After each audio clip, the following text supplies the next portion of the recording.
nimuharanire ibyo mu ijuru aho Kristo ari, nimurangamire iby'ijuru aho kurarikira iby'isi. Ngayo amasomo matagatifu twumvise uko ari atatu, yose araganisha ku nsanganyamatsiko itubwira kumenya ubuhanga nyakuri. Ku buhanga nyakuri ni ukumenya Imana, kandi ngo ufite Imana n'ibindi byose arabyongererwa. Ufite Imana abasha kumenya gucunga neza no gutunga neza ibyo yahawe, atabifata nk'aho ari ikigirwamana cye, ahubwo ari nk'intizo Imana yamuhaye kugira ngo abashe kwikoresha neza, abashe kwitagatifuza no kwibanamo neza n'abavandimwe be. Ariko nk'uko amasomo matagatifu abitweretse, iyi si yacu yo itwereka ubundi buhanga cyangwa se itwereka ubundi bukungu. Iyi si nyinshi tugatunganirwa, tukagenda tugahunika ibigega n'ibigega, tukaba abakire, tukaba abantu bakomeye, maze n'abandi bantu bakajya batwunamira cyangwa se badushakashaka. Ariko mu isomo rya mbere twumvise mu gitabo cy'umubwiriza, ko Hereti we yaritegereje asanga koko burya ubukungu nyakuri ni ukumenya Imana. Ubukungu nyakuri ni ukumenya gukoresha neza iby'Imana yaduhaye, ntibitubere intandaro yo kwigira ibigirwamana, ahubwo bikadufasha kumenya Imana nyakuri no kurushaho kwibanamo neza n'abavandimwe bacu.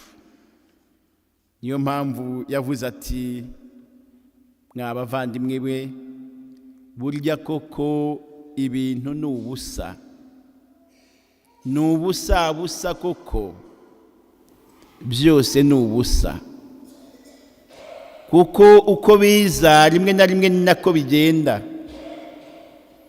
kandi ugasanga akenshi bishaka no kuduteganya n'abandi, ugasanga bishaka kutwibagiza Imana, ugasanga twigizemo umutima mubi cyangwa n'ikindi. Twumvise mu Ivanjili uyu muvandimwe ngo agiye kureba Yesu amusaba ngo najye kumukiranura n'umuvandimwe we, maze abagabanye ibintu byabo 8 wabo. Yesu ati, ninde wanshyizeho kugira ngo ujye kubagabanya ibintu byanyu? Ati, nimuharanire iby'ijuru, mwere gukomeza kwizirika ku by'isi. Aya masomo matagatifu ngira ngo twese, buri wese afite icyo amubwira. Twese uko turi aha ngaha nta wanga iby'isi, nta wanga ibyiza burya ngo arabibura, ntawe udakunda amafaranga cyangwa umutungo. Kandi iri somo ritagatifu ntabwo rishaka kutubwira ko tutagomba gutunga no gutunganirwa kugira ubukungu, ahubwo icyo rishaka kutubwira ni ukubibamo nabi. Ugasanga bya bindi biduteranyije n'Imana, bya bindi biduteranyije n'abavandimwe, bya bindi biduteranyije n'umuryango. Iyo ugeze hanze aha ngaha ukajya mu bunzi cyangwa ukajya mu nkiko, usanga imanza nyinshi n'iz'imitungo. Abantu bahuguje abandi, abantu bibye ibitari ibyabo, abantu bari gushwana mu miryango, abana n'ababyeyi barahanganye, abavandimwe hagati yabo bararebana y'ingwe, bapfa imitungo.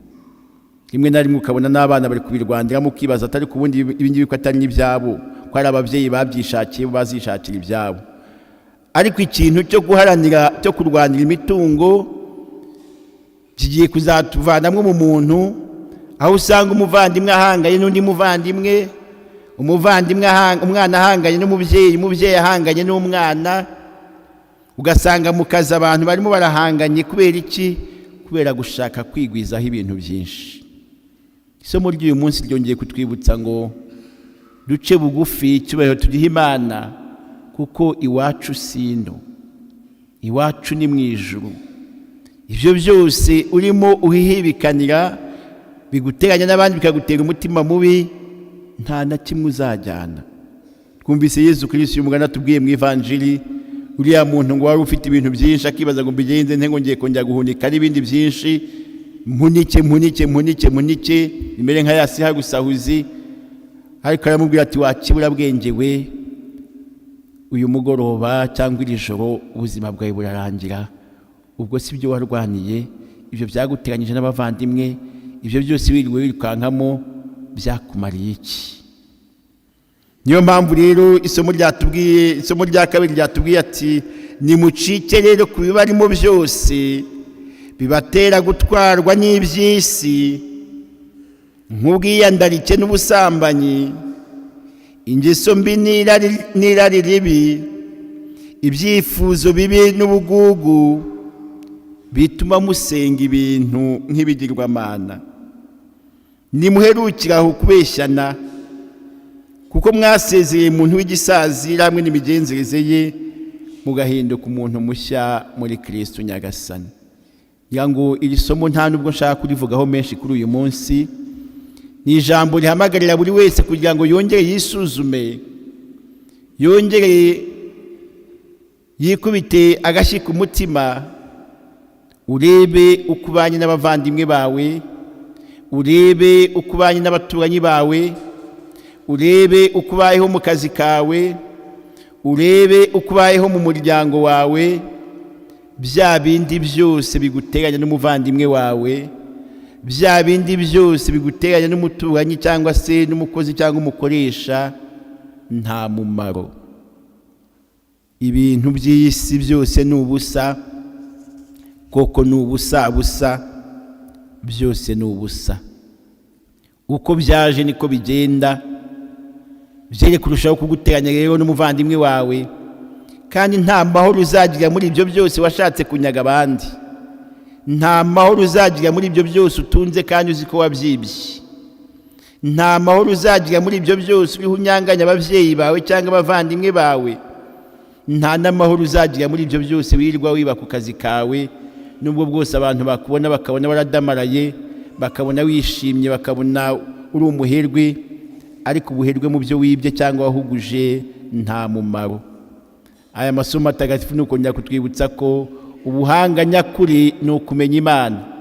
Umuhanga nyakuri ni ukumenya ngo ibyo dutunze byose ntibitubere intandaro yo gucumura, intandaro yo kugira ubwibone n'ubwirasi, ahubwo nibidufashe kurushaho gukorera Imana n'abayo, nibidufashe kurushaho kwitagatifuza no gutagatifuza iyi si yacu.